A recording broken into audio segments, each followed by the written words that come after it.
weight in your feet and give yourself just a small pelvic tilt so your abs are pulled in, shoulders down and back. Take your right arm as far over as you can, hook it with the left, and give it a nice little tug, just opening up the shoulder socket here through the back.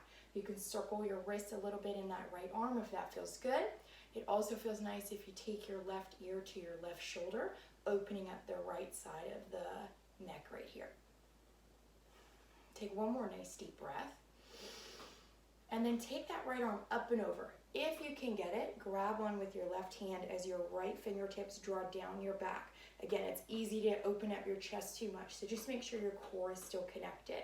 Both shoulders are dropped down, collarbone wide. Take just one more nice deep breath here. And then take your arms out wide, kind of make a T. Pull the chest forward as the hands go back behind you, and then cross the left arm, hook with the right. Again, you can circle that wrist a little bit, make sure your neck is relaxed, and actively pull with that right arm so you get that big stretch for the left side of your shoulder on the back. Now take that right ear to your right shoulder and just open up the left side of the neck here. You can always circle the wrist if that feels good for you too. Then take that left hand up and over, grabbing onto that left elbow if that's a choice. If not, you can always just have the arm stay up and just pull the elbow back. Just make sure that your shoulders are not up by your ears and you still have space between your ears and your shoulder. Again, just a nice deep breath or two, just enough to kind of open up the side of the underarm here. And then both hands out nice and wide one more time. Now, bring both hands up high, take a nice deep breath. Exhale, twist over to the right. So the right hand goes behind you, the left hand comes to your right knee. Push into that right hand and rotate a little further just to kind of open up the side body and twist. That right hand can be all the way down on the floor or on your seat, wherever you are on your couch, just to give you that nice stretch again. Take both hands up and over one more time, and then exhale all the way over to the left.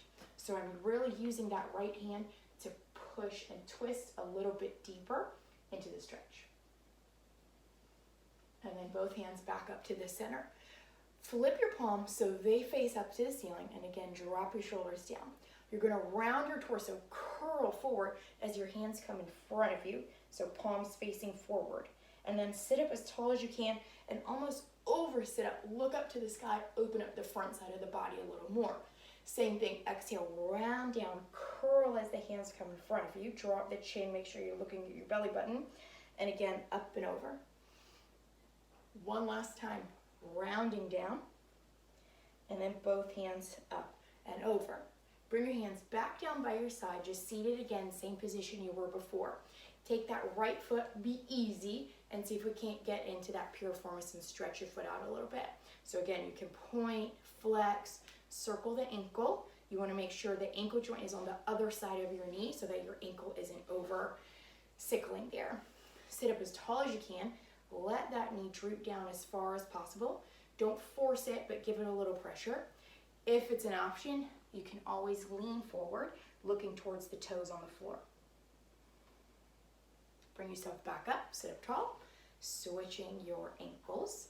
Again, knee wide, try and point, flex, circle, just get everything in that ankle joint, foot to just relax a little bit. Inhale, deep breath, and again, dive forward, looking towards your toes. Try not to let the shoulders go up too high. If diving forward is not an option on your knee this week, just give as much pressure as you feel like it will allow. Now from here, you can also straighten your right leg, flex your foot, and dive forward, grabbing your toes on the right side. So pull those toes up all the way so you can really stretch for your calf here. Get that to loosen up. You can point your toes too, stretch your shin a little bit, but if you really flex and pull up, you'll get that nice stretch for the back side of the leg. Bring yourself back up, switch feet, flex that foot, lean forward, dive forward. Just really releasing the back of the ankle, back of the calf. Maybe you're really feeling it in that hamstring too. And then just one more deep breath. Bring yourself all the way back up, feet together. So if it feels good, just stand up right where you are. Open your feet a little wider. Clasp your hands together behind your back. Pull your hands down. Lift your chest up. Again, just opening up the front side of the body. And then if you can, start to lean forward. Let your head go all the way down towards the floor, so you're really getting that nice crease through your hip. Just look towards your toes, look towards the floor. The wider your feet, the easier it's gonna feel on your low back. But if your knees don't like that, you can always keep your feet hip distance apart. If your shoulders don't like that, just put your hands on the floor and just kind of pedal your legs out, just to stretch again the back side of the legs, let those hips open up a little bit. If you can't get your hands on the floor, grab 2 pillows or anything that you have that will stand up a couple feet higher. Just bring the floor to you, and then just soften those knees and just slowly round yourself up, stacking your spine, shoulders back, abs in.